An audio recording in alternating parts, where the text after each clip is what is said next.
This is The Wire for 2300 Zulu, December 10th, 2025. President says routine. Information cutoff is 2200. Bottom line up front.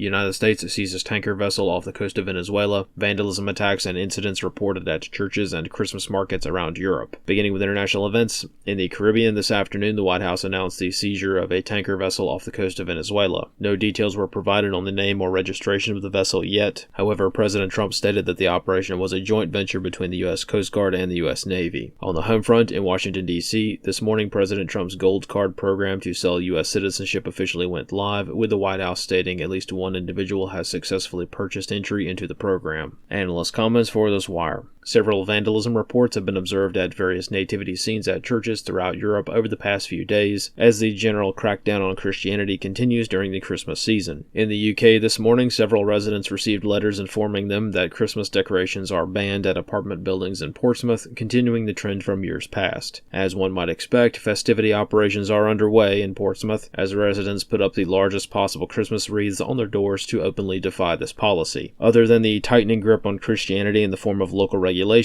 more kinetic incidents have also been reported. Last week, pro-Palestine protesters disrupted the opening of a Christmas market in Vienna, targeting the market with smoke devices and generally causing disruptions. Yesterday, Palestinian activists desecrated a nativity in the Old Town district of Brussels. Graffiti was spray-painted and various parts of the scene were damaged. This follows a major pro-Palestine protest disrupting the opening ceremony of the Christmas market just a short distance away, also in Brussels. A little over a week ago, a more disturbing attack took place in Erbach, Germany, where the nativity featured in the town was a living nativity that hosted live animals for attendants to see. Two donkeys, Max and Lily, were wounded by assailants who destroyed not only the nativity itself but also broke into a nearby church, causing damage there as well. A local who saw the donkeys being harmed intervened and halted the attack before the assailants egressed from the area. Max and Lily survived the attack and have been relocated back to their farm to recover. The attackers have not been identified, however, local reports assess that it was probably the same group of people who vandalized the nearby church and also caused disruptions at the town Christmas market, with all of these incidents taking place at around the same time.